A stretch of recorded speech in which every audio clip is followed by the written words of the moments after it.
It's time. Time to get credit for the work you've done. Time to get the recognition you deserve.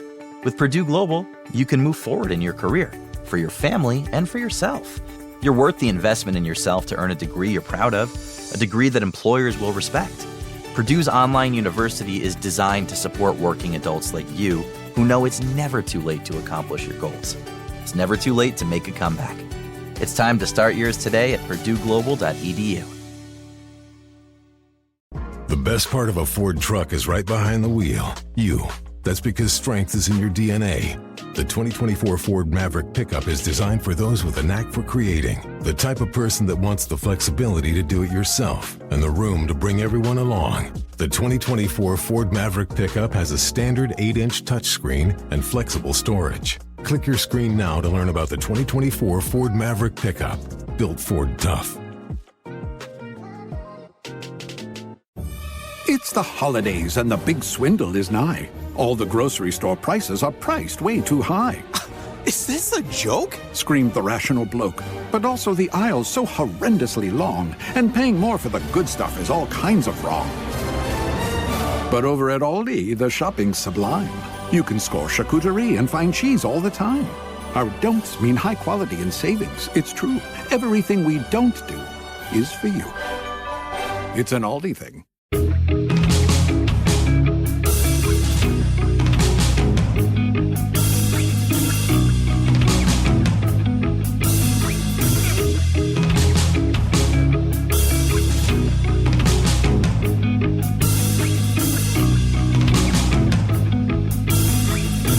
Hello, everyone, and welcome to yet another compelling episode of 100 Words or Less, the podcast. I say compelling because, you know what, I can put whatever adjective I want in there. Maybe you would put terrible. Maybe I would put awesome, interesting, engaging, insightful. I could keep going, but I won't. I'm your host, Ray Harkins, and the guest this week is Mr. Steve Moore.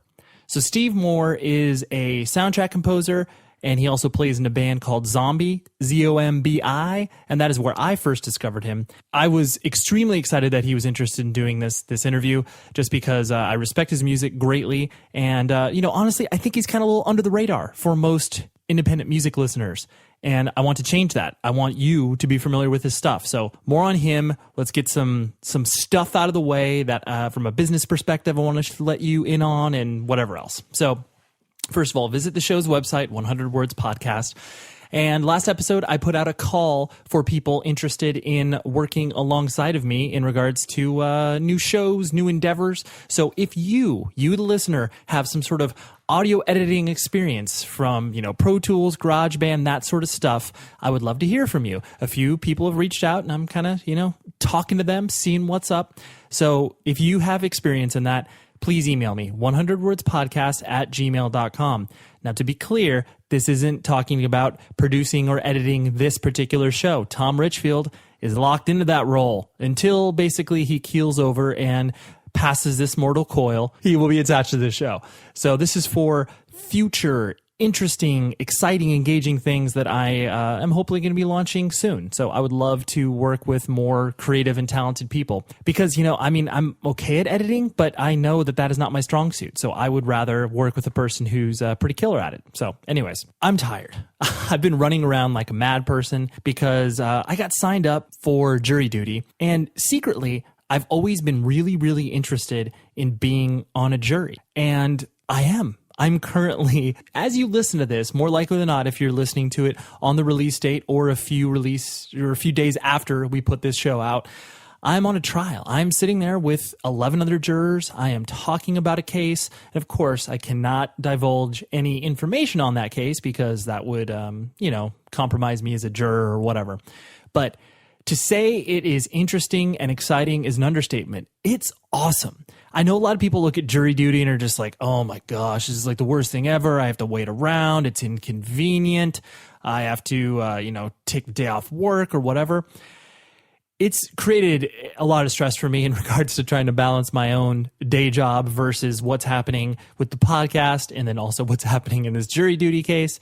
But I wouldn't trade it at all. It is awesome. It is so interesting to see people work. And I say, the defense lawyers, the state's prosecutor, like it's just so engaging to watch people work and craft a narrative and lead people down certain roads and stories to tell. And I love it. Like, honestly, I had like one day off this week and I was bummed at that.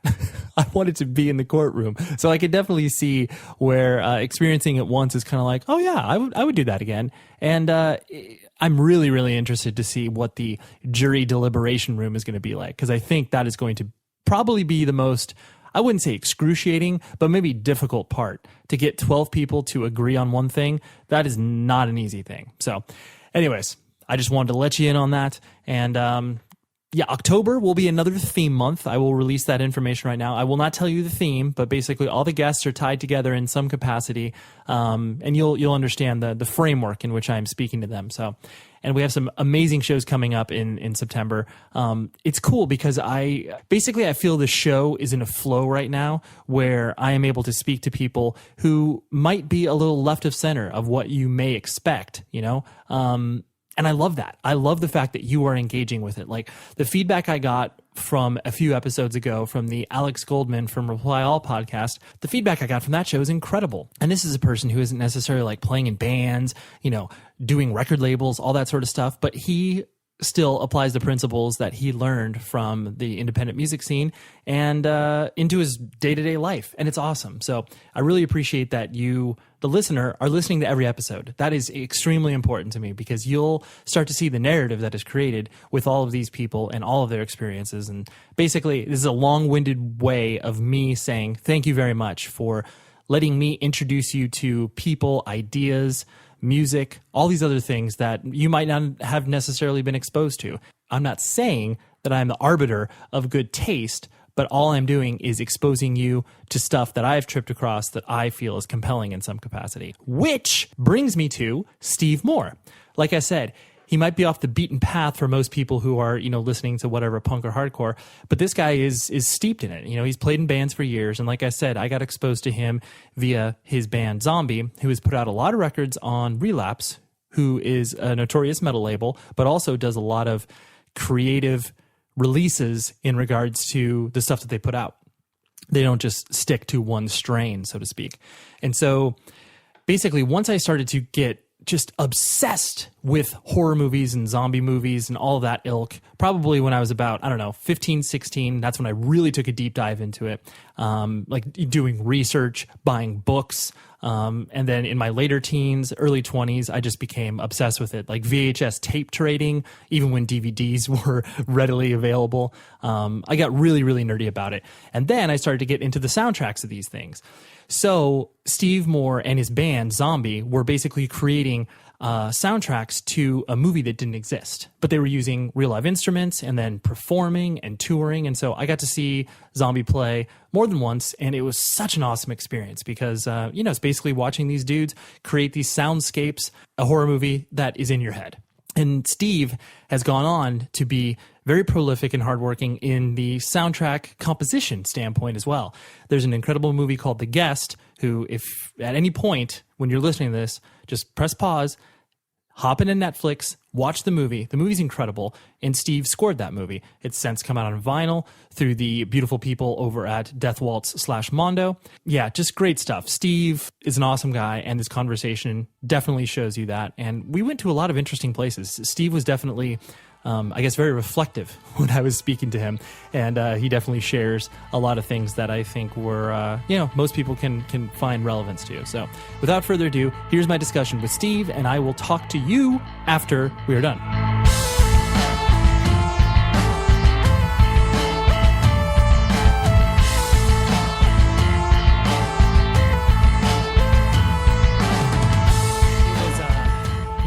Basically, when Zombi first put out you guys' first EP on Relapse, Cosmos, I was immediately like, yo, what's this? Like, this is really good. And I was excited because obviously my love for soundtracks in general existed, but I didn't know that I would ever be able to see a band in the context of independent music be able to kind of like play it live, you know?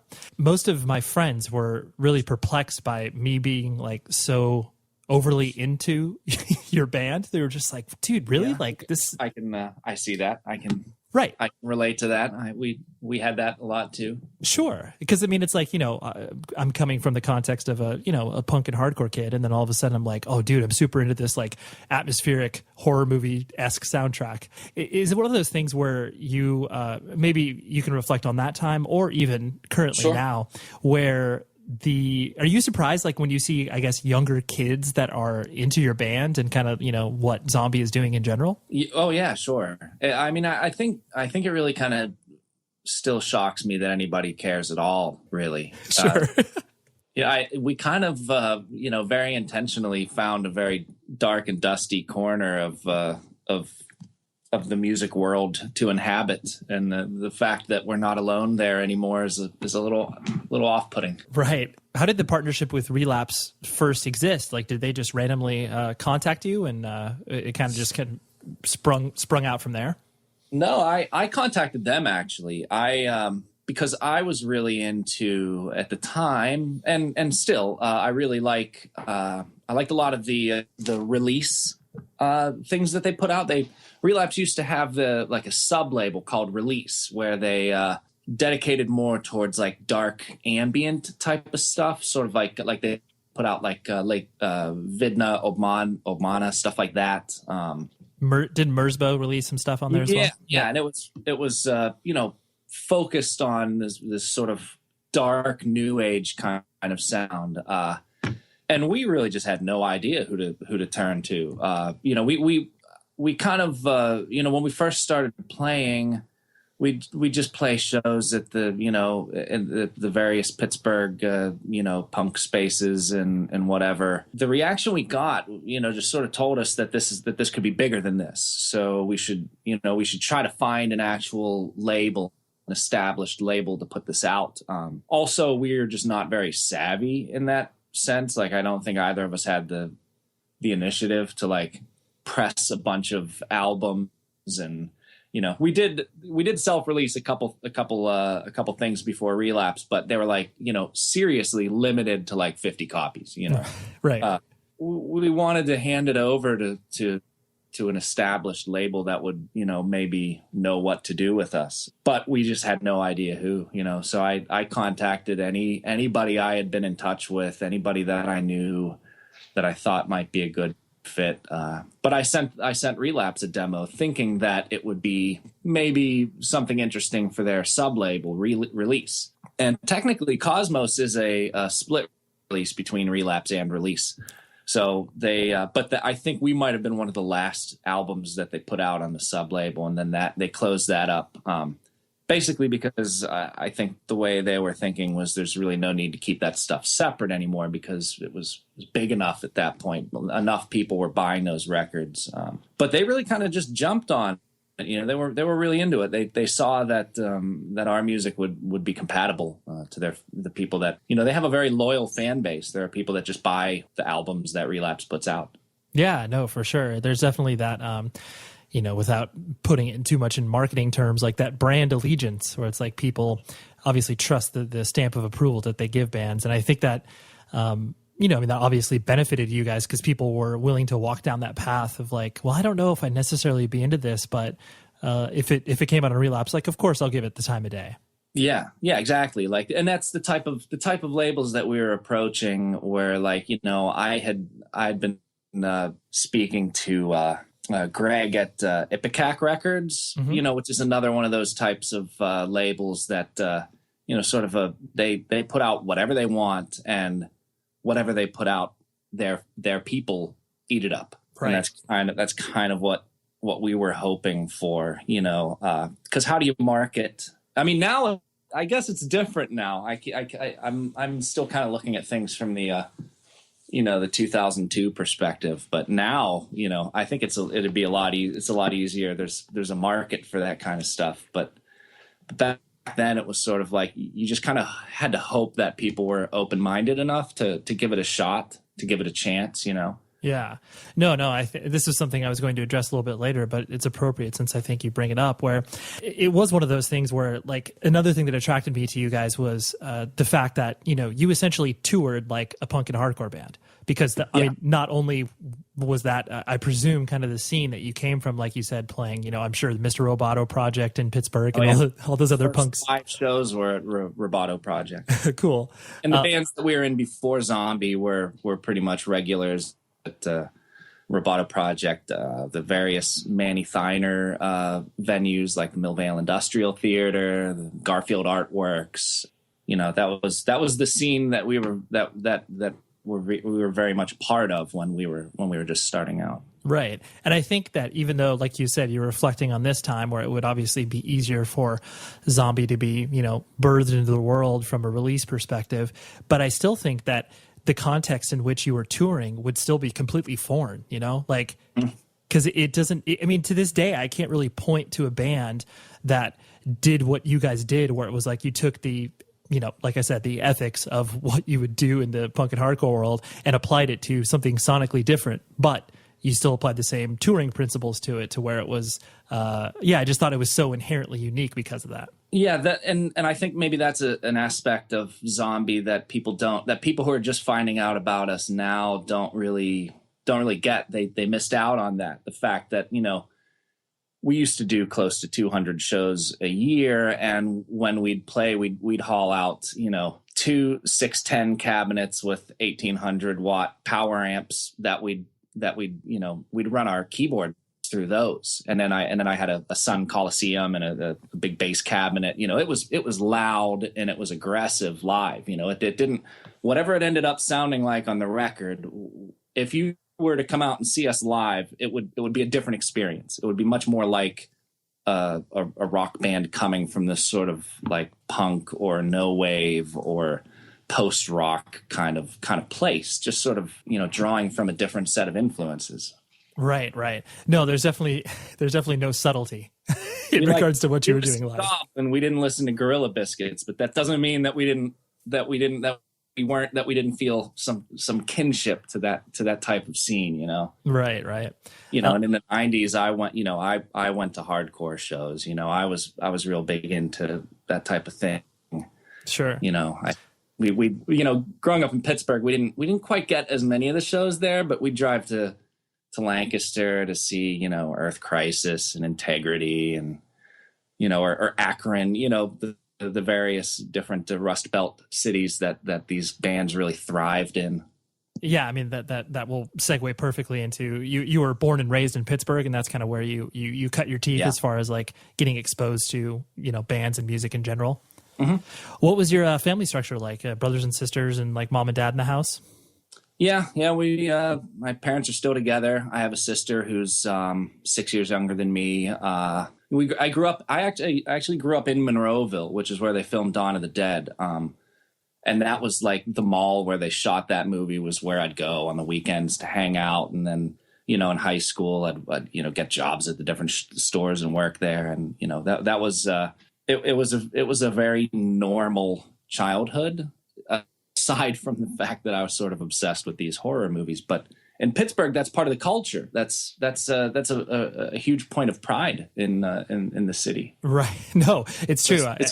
It was hard growing up in the 70s and the 80s and the 90s. It was hard not to be somehow influenced by that stuff. The many years I toured with my bands, one time forcing the rest of the guys in the band to be like, dude, we got to go to Monroeville.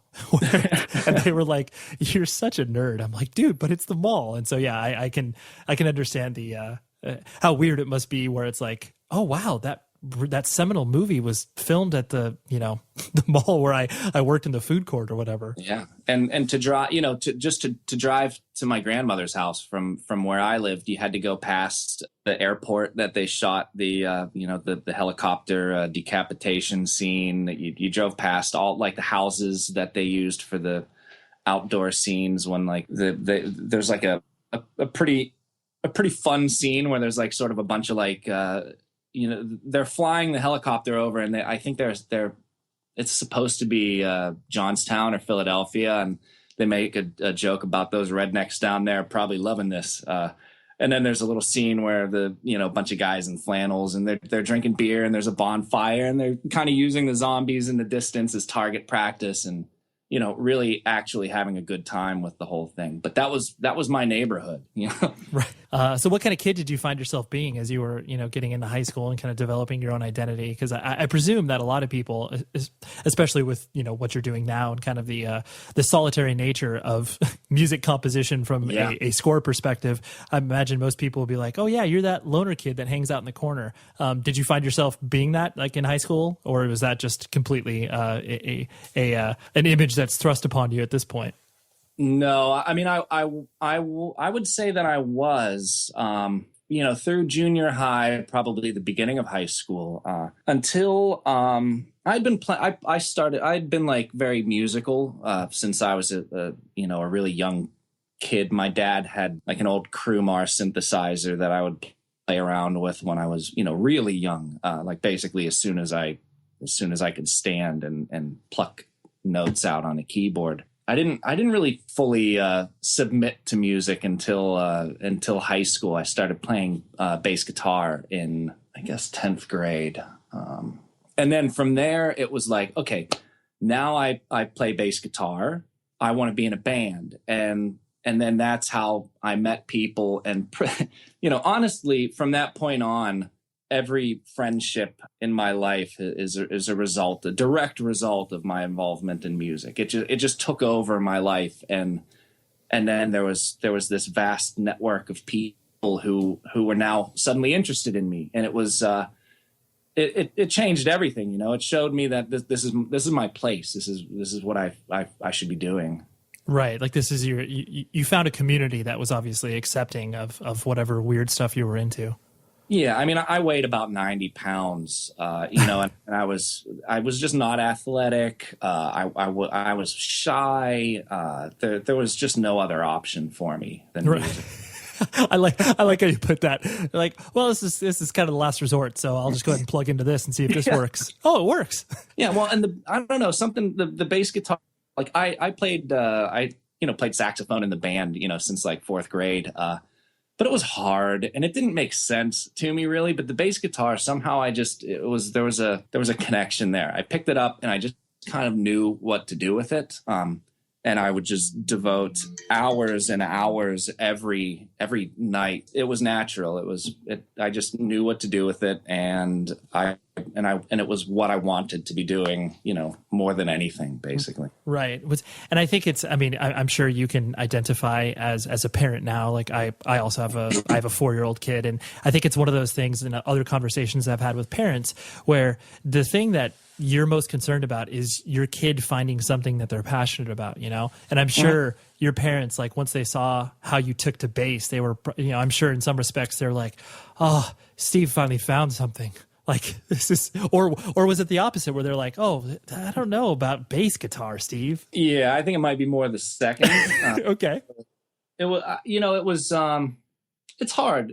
I know that it's difficult to, you don't know what you can only put so much into your children before they actually start becoming their own little person. And I guess I don't know that's I think my parents wanted me to be a cartoonist because I like to draw a lot when I was a kid.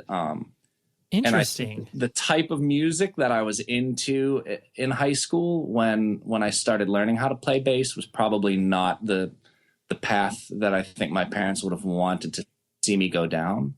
Right. And it probably only got worse and worse, basically until Tony and I started playing together as Zombi. They've been big supporters of Zombi from the beginning, but I think it's safe to say that they probably hated every other band I was in. Right. Yeah, I could see. Well, especially like you said, if there is that trade-off where you did something that they understood in regards to, drawing and cartooning, and they're like, oh yeah, that makes sense. Like you can make a living off of that. But then the moment that you pick up a bass guitar, that's when it's like, wait, we can't encourage that. So what I mean, they didn't discourage it, but they were, it was probably pretty tough for them to see, who it was maybe, it probably looked like things were pretty up in the air, Sure. As far as where I'm going to come out of this. This show is sponsored by BetterHelp. Let me tell you, the holidays are awesome. They've got some great moments, whether it's spending time with friends and family, gift giving, all of the things. I personally love Christmas lights. Like, I can't wait to put them up. It just makes me feel warm inside. But there are moments where it's like, man, it's overwhelming, or I'm feeling really alone or sad. All of the things that just, can kind of compound it during the holidays. That is why you need to take a beat and maybe take that moment for yourself. Give the gift of time to yourself. And that's honestly why I love dipping into therapy. That's why I also love working with BetterHelp, because they make finding a therapist online so dang easy. So if you're thinking of starting therapy, give BetterHelp a try. Like I said, it's entirely online. It's designed to be convenient, flexible, and suited to your schedule. Just fill out a brief questionnaire, and then you get matched with a licensed therapist, and you can switch therapists at any time for any reason at no additional charge. Please, in this season of giving, give to yourself as well with BetterHelp. Visit betterhelp.com/Ray to get 10% off of your first month. That's BetterHelp, HELP.com/Ray for 10% off your first month. Take care of yourself, please. We all agree that reducing carbon emissions is a good thing. And once again, Toyota is leading the way. We hear a lot about fully electric vehicles, and Toyota has them, with more on the way. But we also know ABEV is not for everyone, whether it's because of cost, range, or concern about finding a charging station when you need it. Plus, the raw materials used to manufacture batteries are limited. Enter Beyond Zero, Toyota's vision for a carbon-neutral future. In vehicles and in manufacturing plants, too, in the years ahead. The materials used to make just one long-range battery for an EV could be used to make batteries for 6 plug-in hybrids or 90 gas-electric hybrids. That's why Toyota's position today is electrified, diversified, empowering you to choose how to reduce your own carbon footprint with the vehicle that's right for you. A hybrid, plug-in hybrid, or battery EV. So, shop. Learn more and get details at toyota.com/Beyond Zero. Toyota, let's go places. Lucky Land Casino, asking people, what's the weirdest place you've gotten lucky? Lucky? In line at the deli, I guess? Aha, in my dentist's office.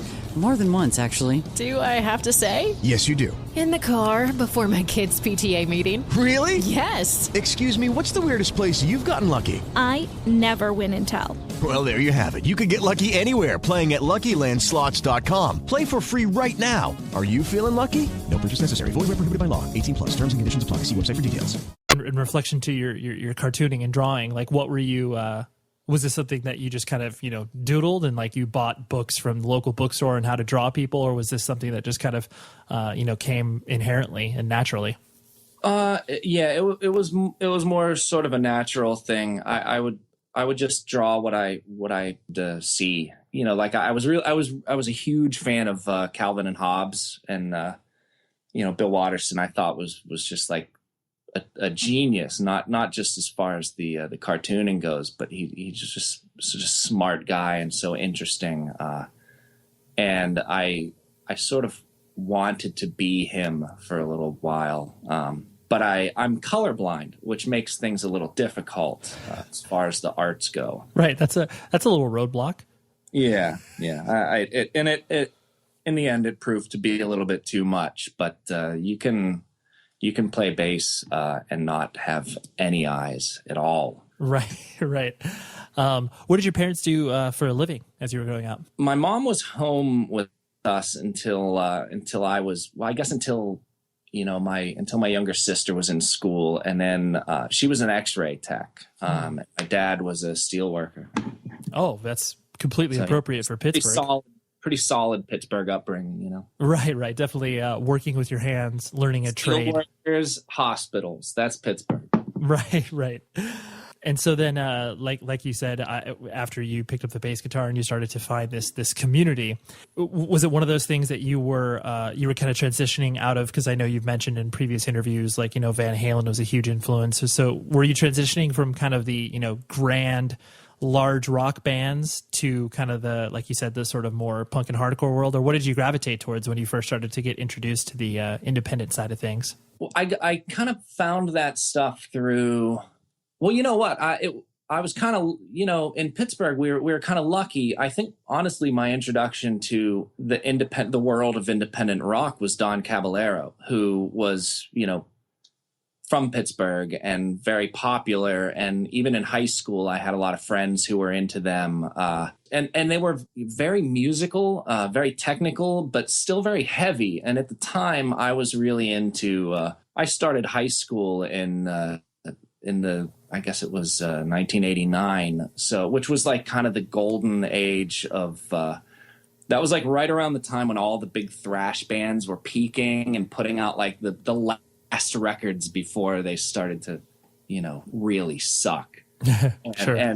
And so I was really into metal. I was really into that kind of thing. And Don Caballero was a nice bridge to the indie rock world, because they were still very heavy and aggressive, but with a real sort of artsy aesthetic to it. Like so you would say Don Caballero would be a nice transition band for you to be able to get introduced to more artistic, the more artistic side of the independent world. More artistic and just like that. Through that's when I developed an interest in finding bands that people didn't know about. That became part of the charm, Right. Well, no, that's I'm really glad that you put it that way, because there definitely is that that sense of finding your own band. It's like you find a band that you introduce your friends to, and they're like, "Whoa, what is this?" And like you wear that as kind of a badge of pride, where it's like, "Yo, I did the work on this." Mm-hmm. Yeah, yeah, and I remember like it was in high school that was when Nirvana blew up. And I remember a lot of my friends who were just a little bit older than me. They Nirvana played a show in Pittsburgh, a legendary show, like right before Nevermind came out. But it was 18 plus, and I wasn't old enough to go yet. But I had friends that were old enough or that could get in. And for about 3 or 4 months, that was all I heard about was this Nirvana show until Smells Like Teen Spirit was on the radio every second of every day. And then, of course, everybody's just like, pretend that never happened. Move on. Yeah. Slint. That's who I like. Just kind of moved in the opposite direction. I think that's a really important point, because I definitely think by nature, they're like, as a teenager, you're always kind of contrarian, you're always trying to zig when people are zagging, just because you obviously are trying to carve your own lane. But and this was a thing that like now kids aren't going to understand this now. But I remember the year that the football players started dyeing their hair and, dressing like my friends dressed. And it was heartbreaking. Those you're not like us. It was rough. It was a tough time to be a teenager looking for that thing, trying to find that thing to connect. When you finally find it, and then everyone else in the world is co-opting it and taking it from you, and it's lost its meaning. So then you just have to look deeper. You have to dig deeper. Right. It's true. It kind of becomes that sort of scavenger hunt for how weird you can, like, how weird your interests can get. Mm-hmm.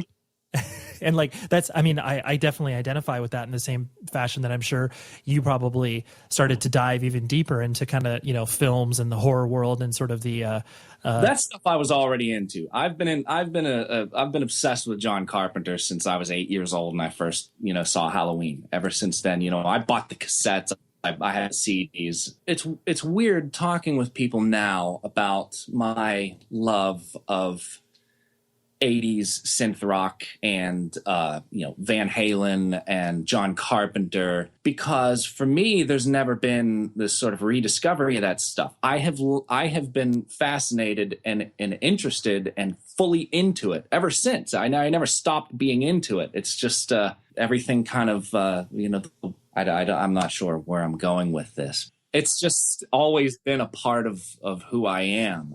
So to see people who are just discovering this stuff, it's hard to imagine what that would feel like, right? Because it's part of my upbringing, Yeah, no, I can understand that.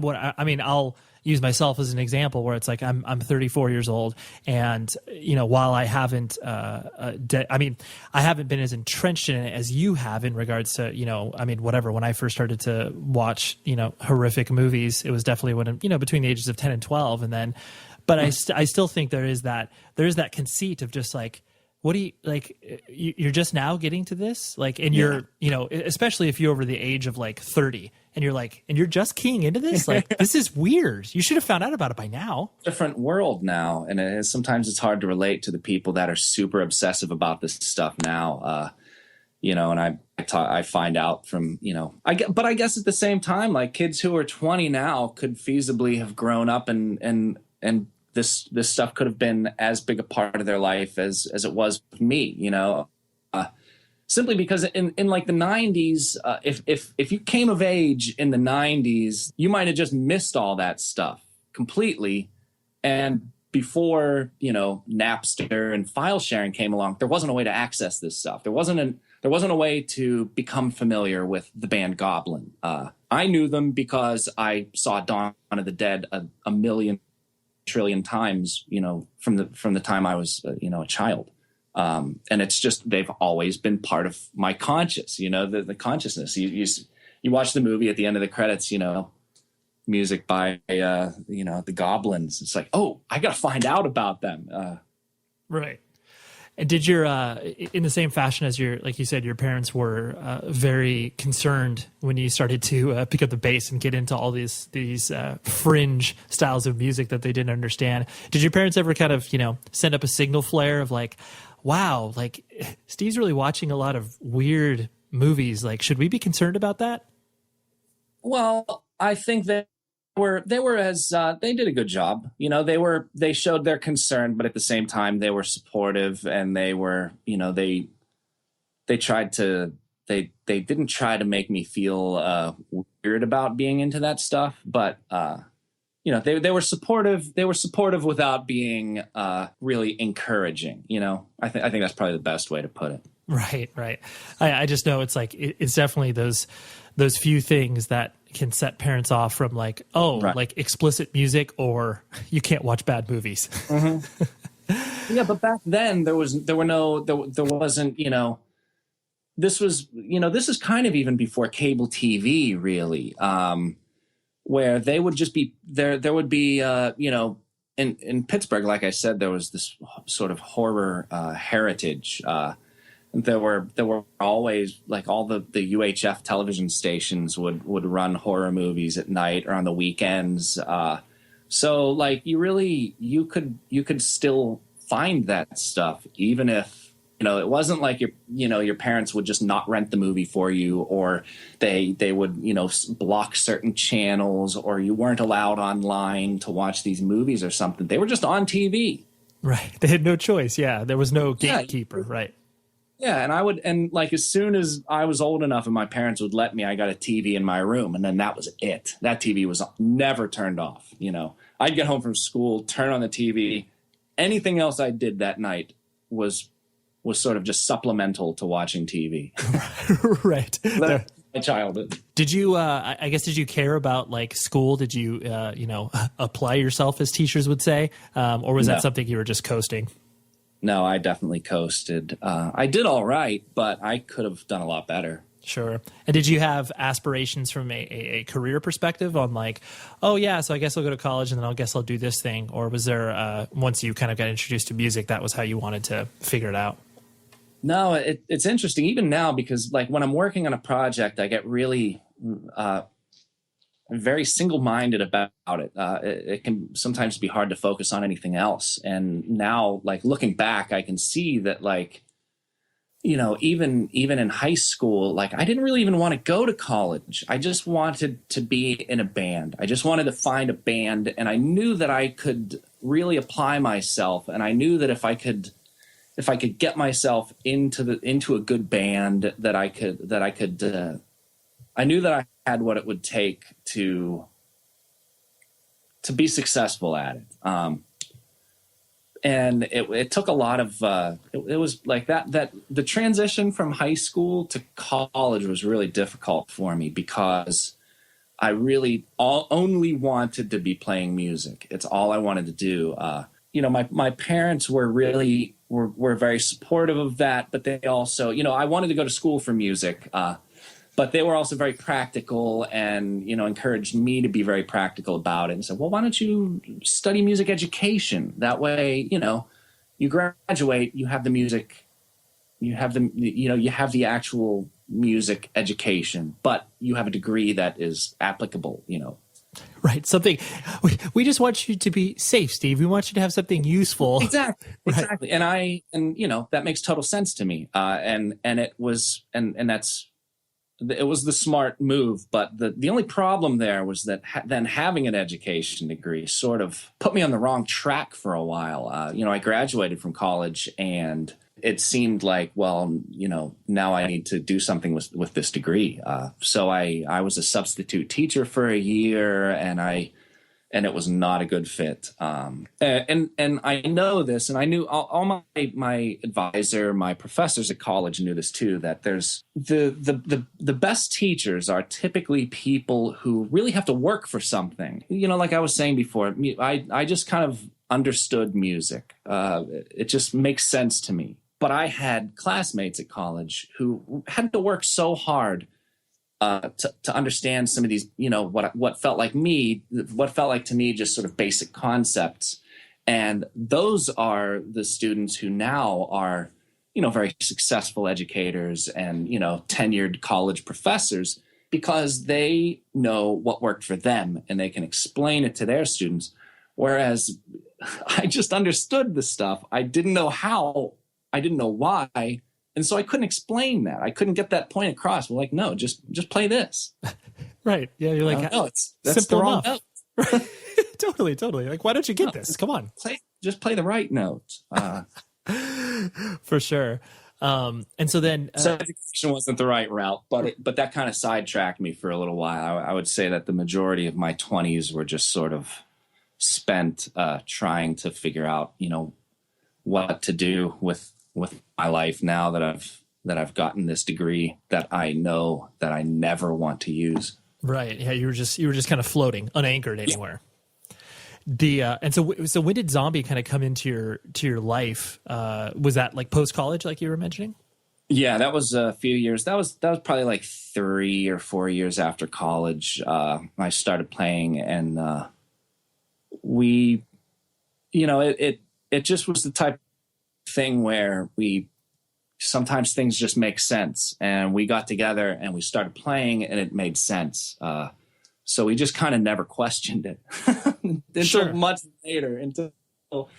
much later when we found ourselves like neither of us had jobs and we were living together in Chicago in a house with I was living with Tony, and at the time his girlfriend, and it was a really like brutal scenario. It was sort of like this wake up call where I'm like, whoa, wait a minute, I've like really sort of painted myself into a corner here. At that point it's like, oh, okay, so now I've basically just been a touring musician for a couple of years now, but the kind of music that we were playing wasn't necessarily sustainable back then.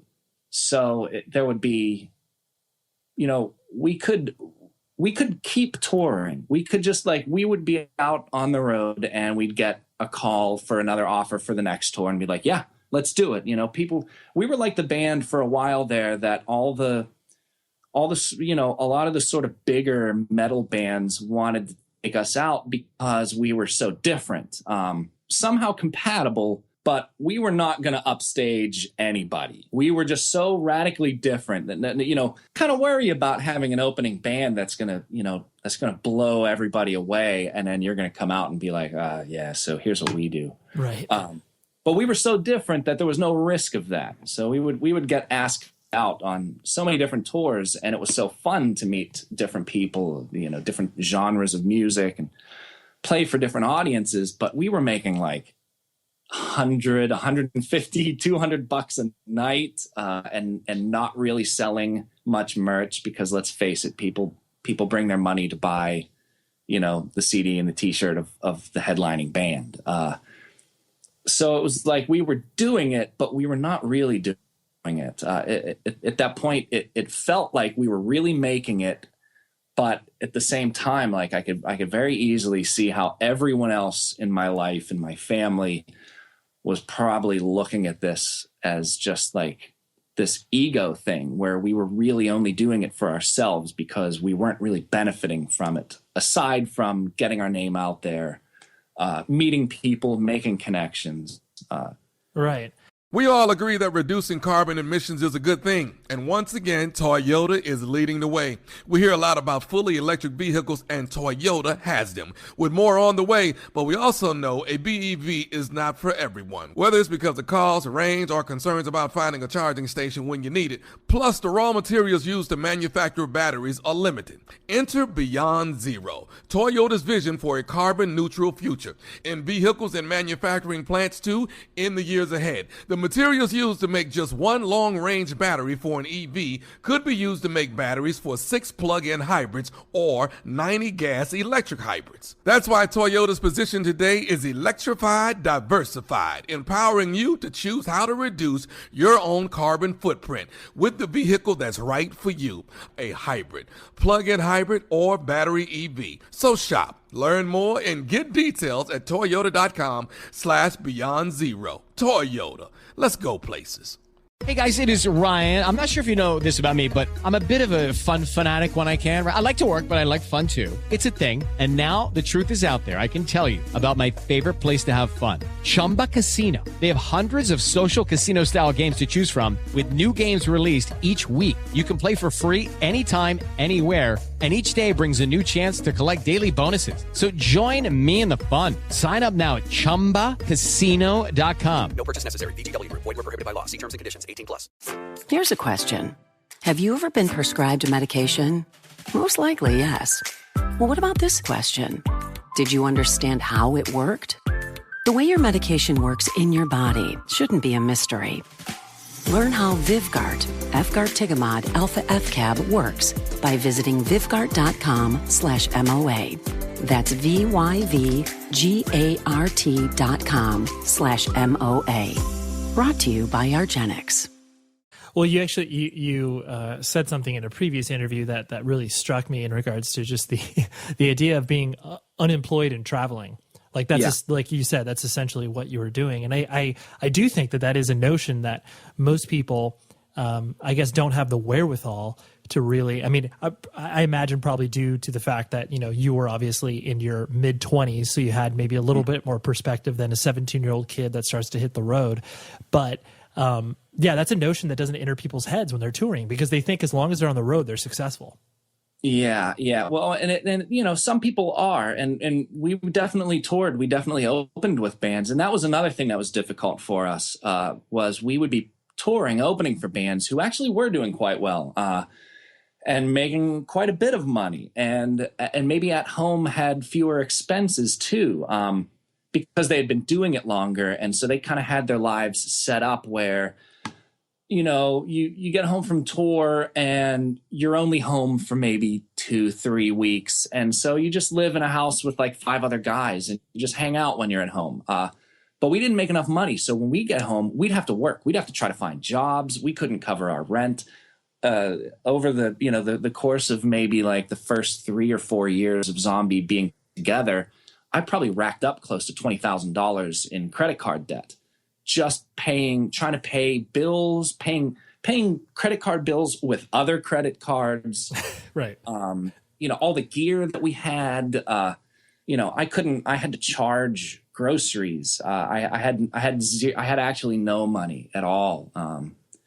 And so that's why, there came a point where after, I guess around 2006 or so, it just really became too much, and I had too much debt, and I couldn't do it anymore. I went home and I got myself a couple jobs, and I worked all the time for years until I could pay off my credit card debt.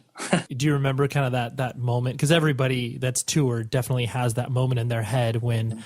Whatever, like my moment is definitely like sitting in a bathroom in Montreal and being like, oh my God, I'm playing in front of like 30 people. What am I doing with my life? Like, do you have like a particular moment that kind of stuck out in your head where it was just like you said, I gotta wash this up and go home? It was a really gradual realization. It wasn't like some light bulb eureka moment. It was. I would find it. I would find myself, on stage or just in the corner of the room, as it were, most of the time. Set up performing, and I'd be playing, and all of a sudden, it's you look up and you realize, like, holy shit, where am I? What am I doing? I'm in Phoenix, Arizona. I'm thousands of miles from home. I'm thousands of dollars in debt. There are 12 people watching me do this. Is this worth? Is my art this important? I always like to use the quote from Scanners. Benjamin Pierce, the artist, says, my art keeps me sane. He was a famed scanner who had sort of been able to control his abilities. And I like to think that, my art sort of kept me sane, but I think it actually drove me insane. Sure. Well, I'm sure it, like, not the actual art creation itself, but then the process in order to promote said art. That's usually what, like you said, grinds people down to the point of where it's like, this isn't sustainable anymore. Well, and it's not sustainable. And then you just start, it just started to feel icky. I felt like why is this so important to me that I get up in front of these people and play my synthesizers for them? Right. I couldn't stop analyzing things. And I guess that's probably that's the difference between, being in a band and being on tour as an 18 or 20-year-old versus being in a band and being on tour as a 28 or 30-year-old, Yeah. You can't look at it the same way. As much as you try, you just can only fool yourself for so long. And at the time, there was just no market for what we were doing in a live music. You were unfortunately a few years ahead of your time. We were great as the opening. We were a great opening band. Yep. But like every night playing, like when we do, like we did a tour with Dillinger Escape Plan, which you witnessed. Yes. And there was, they would be clearing 5 times what we would make in just with merch sales. Right. And granted, there were more of them and they had massive expenses, but these guys were doing it. And to be so close, yet so far was really the most difficult part. It looked like it was within reach to us, but the fact was we were never going to achieve that level of stability as a touring band. It just couldn't happen. Yeah. No. But we were sort of led to believe that it could, simply just by association. We would tour with these bands that were successful. So it just really made us feel like we were successful. Yeah. Well, yeah, that's interesting. So by proxy, you felt like you could be in the same universe because they're your peers. But then once you sat down and saw the realities of it, it's like, oh, wait a minute. Yeah. Until you ask the band that you're opening for, like, oh, so what are you guys doing after the show? And they're like, oh, we're going to go get some hotel rooms and shower up. And it's like, what are you doing? It's like, oh, I don't know. I guess we're going to go out to the merch table and see if anybody offers us a place to crash. Yeah. There were definitely shows where, we'd be in cities where we've never been. And, we just, have to bite the bullet and get on the mic after our set and say, hey, so anybody have some room on their floor? Totally.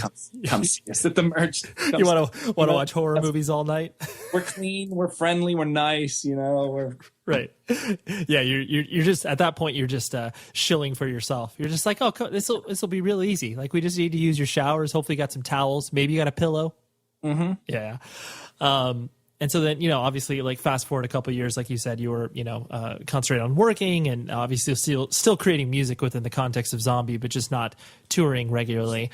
And then it seems extremely logical that you would obviously move on to, scoring and composing and that sort of stuff. Was that basically kind of sprung out of obviously the work that you were doing with Zombie, or was that always kind of a desire that you held in your head? You just didn't know how to, I guess, execute it? No, it's actually more diabolical than that. When I was a kid, I always really loved film scores. I found them very powerful, and I was really into music, and I liked the idea that music could really have such an emotional impact on people. Even just as a supplementary thing to the visuals. And like I said, I people were, some of my friends are really into like, Led Zeppelin or whatever. I was really into John Carpenter. That was who I loved. I had the Miami Vice soundtrack. Jan Hammer was, I was really into that type of stuff. And typically the composers I liked were, I started making the connection where like, okay, the Jan Hammer, I really like Danny Elfman. There are these guys that are doing these interesting, soundtracks. And what do they all have in common? They were all in bands. And I started putting two and two together, Jan Hammer from Mahavishnu Orchestra, Danny Elfman, Oingo Boingo, that's, and then later Mark Mothersbaugh from Devo, these guys all got into doing films, by using their leverage as, well-known musicians. And I knew that I didn't have the attention span to sit through music composition classes. I just didn't have it in me. So I thought, well, how I want to do it by being in a band. And then taking that route, taking the Danny Elfman route, going the Mark Mothersbaugh route, and it only took 40 years to make that happen. Right.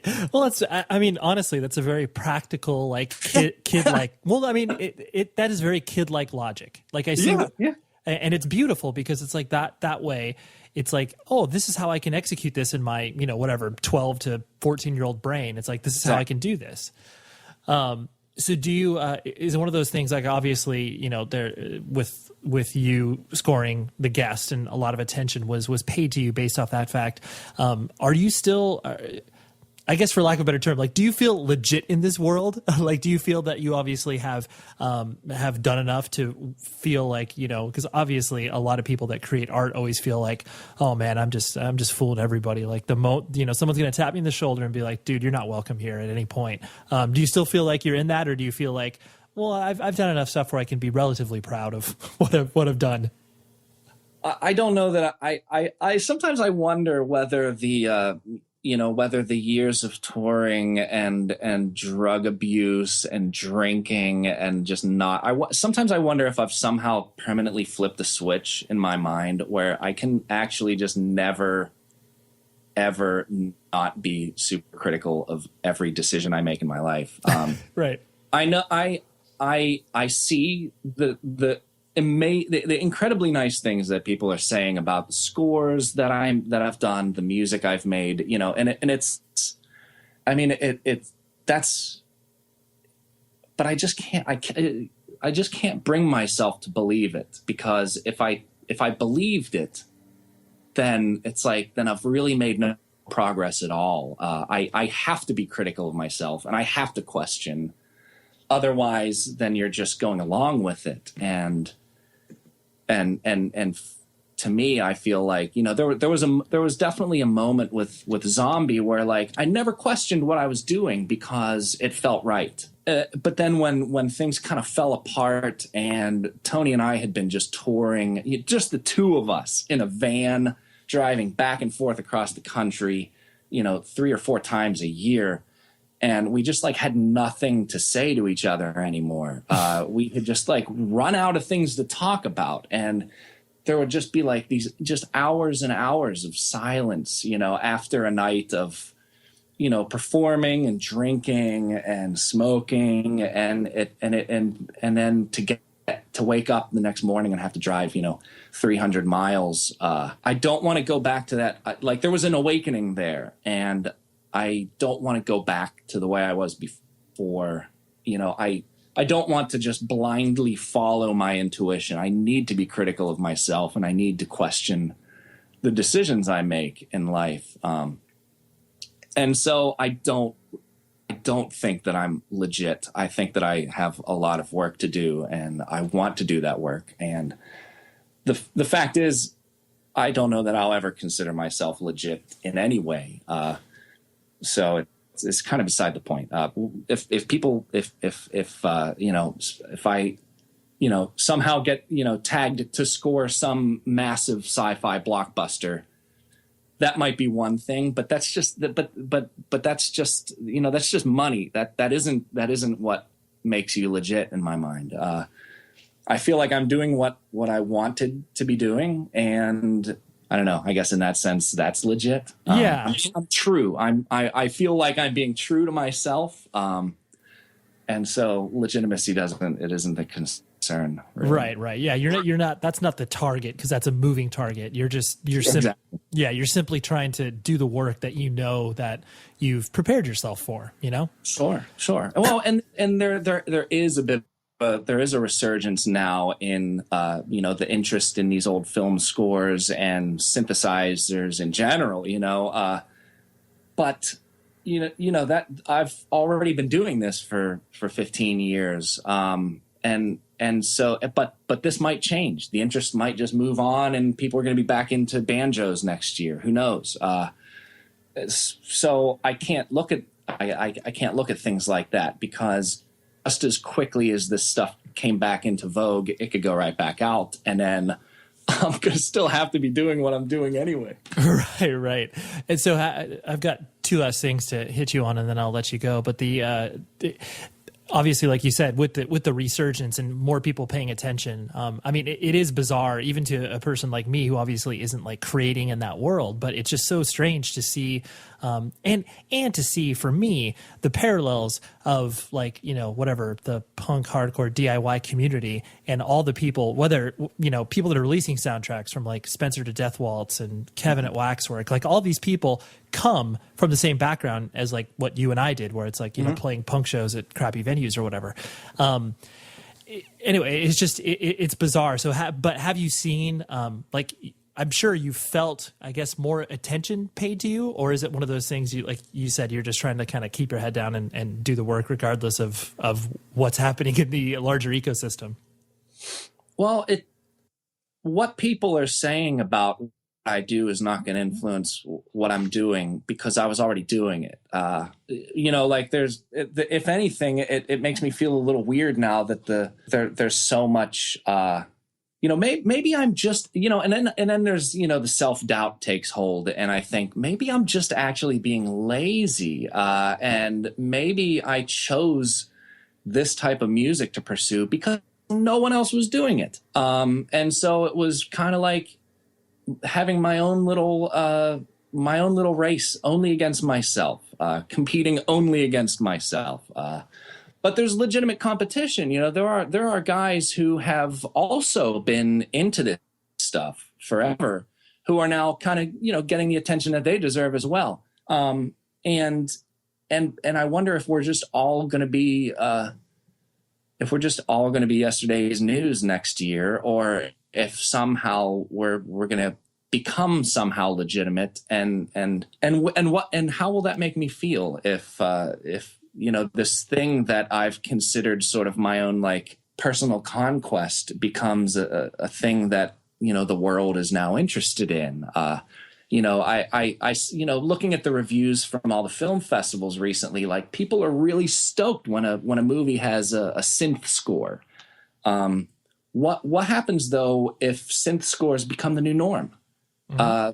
How will that make me feel? Will I feel like, will I just have to find something new to do in order to feel like an individual, or will I be able to continue being the person I've already been and be comfortable with that?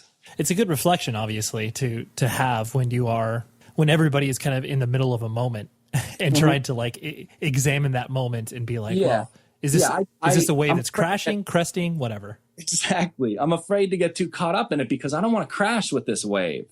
Because I've already been in these waters and I know these waters, and I don't want to find new waters at this point. Totally. You're like, I'm good with what I got here. This is fine. Yeah. The last thing I wanted to hit on, and this is a very sort of logistical question, and more so of my own curiosity, just because coming from, like, I've worked at record labels for years, and like I've been involved in the music industry in some capacity for a long time. But the score composition world is like so foreign to me in the sense of like the logistics of setting it up. So is it one of those things where it's like, do you yourself, I mean, obviously people know your work now to where I'm sure, people are kind of approaching you and you can be a little more selective in your work. But how does it work where it's like once you kind of get approached and a person like pitches you a job, is it one of those things where it's like they just pay you some flat sum of money and then you go off for months and then you return with the score and like, you don't have to get like super granular, but I was just, I'm just very, very curious. I don't know that I've done enough of it at this point for there to be, a typical way for it to work. Right. With Adam Wingard, with the guest, I've known Adam for a long time. I think I met Adam in 2004 or maybe even 2003 when Tony and I scored his first feature-length movie as Zombie. And we did that because he approached us because he had read a review of our self-released CDR. This is before Relapse. He read a review of our CDR in Rue Morgue magazine. And and just thought that this was something that he thought would fit with his movie. And so he hired us to do his movie. We had zero experience at all. But it was another one of those things where we just kind of knew what to do from being, so immersed in that culture. And Adam and I had kept in touch, and he was a fan of a couple of the albums I've put out on my own recently.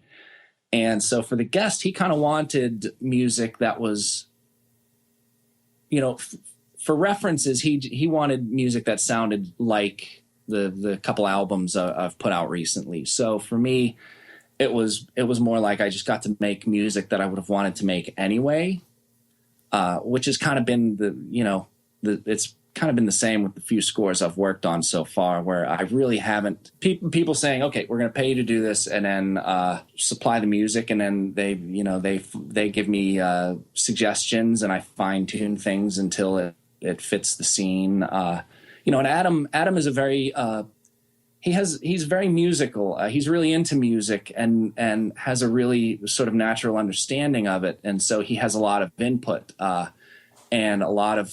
He had a lot of ideas to sort of like segues and building cues.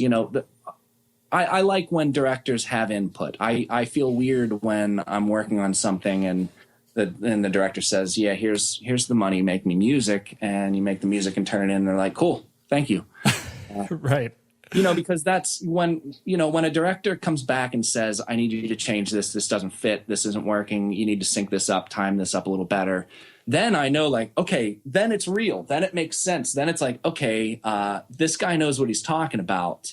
And so I trust his opinion. And, it's like, and I've been in enough bands where it's a give and take. You can't just get up and thrust your opinion on people and expect them to just accept it. Being in a band, you come up with a riff and someone says, well, why don't we play that a little bit differently? And it's like, okay, you don't, so working with the director, that's kind of what I want, who will kind of give me some suggestions and let me know that what I'm doing is working. And I don't know. I think I might have gotten off topic. No. Where was I going with this? No. I understand what you're saying. I mean, in regards to like the collaborative process, like you wanted to, like you said, kind of mimic the idea of a band as opposed to like you just simply supplying like a quote unquote product, So yeah, no, and that's probably just me, second guessing myself. I'll come up with something that I think is really good, and then, but I would. It would make me feel more comfortable for for then the directors or producers to say, okay, this is good, but we need you to change this. Because then if I make that change, then I know we're good. But if people just accept what I write, then it's sometimes a little more difficult to be sure that I've done the right thing. Right. You're like, just give me some slice of feedback. I just need something. Yeah. Right. But so far that hasn't been a problem. I've been lucky enough to work with, typically directors who were either in bands or are just very into the music scene. Otherwise they would never have known about me in the first place. So it's been fun in that sense. It kind of is a lot like being in a band, having that sort of creative back and forth. Yeah, no, that's super exciting because like you said, it's comfortable enough to where you are you're in a good creative space, but then obviously it challenges you to do something that's slightly different each time. Yeah, you got to check yourself, or have someone else check you every once in a while. Otherwise, God knows what I'd end up doing. Right. Well, Steve, I really appreciate you hanging out with me and chopping it up. And this was really great. Thank you. So there you go. There was Steve. Consume his stuff. Check out Zombi. Watch The Guest. He also has an upcoming horror movie soundtrack called Cub that Relapse is putting out. I immediately pre-ordered it. I didn't even listen to a song, just immediately pre-ordered it. But thank you very much, Steve, for taking time out of your busy dad/composition schedule. I always want to make sure that you, the listener, are at the center focal point. This is a selfish endeavor. I love doing this show. I love getting to speak to these people. But it is a lot of work. And not only for myself, but my producer, Tom Richfield. It's a lot of work for him to put this together. But we realize the importance of it. And honestly, it's all for you, the listener. And I know that sounds totally trite and cliche. It's really awesome and compelling and engaging for us to hear from you. So on that note, email the show, 100wordspodcast@gmail.com, and visit the website, 100wordspodcast.com. Without further ado, I will bid you adieu. Until next week, please be safe, everybody.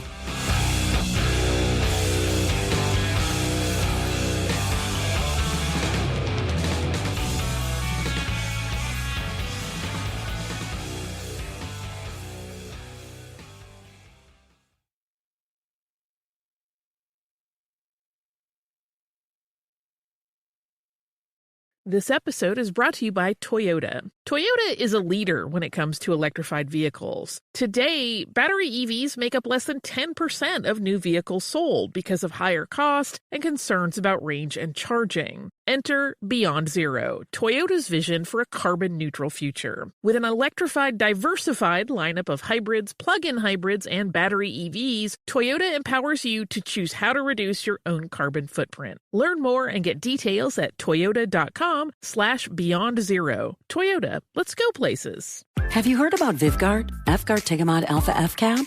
Ask your neurologist if Vyvgart could be right for you and learn more at Vyvgart.com/learn. That's VYVGART.com/learn. Brought to you by argenx. Hey hair enthusiasts, ready for the holidays must-have beauty tool? The Not Doctor Dryer Brush by Conair is not just a dryer brush, it's complete with all the fancy features that you know and love from the salon. From custom heat settings that won't damage your hair, a refreshing cool burst to lock in your style, and gentle bristle tips that detangle with ease. This is your new blowout BFF. This holiday season, give yourself or someone else the gift of flawless hair. Shop the Not Doctor by Conair for damage-free styling. Happy shopping and happy holidays.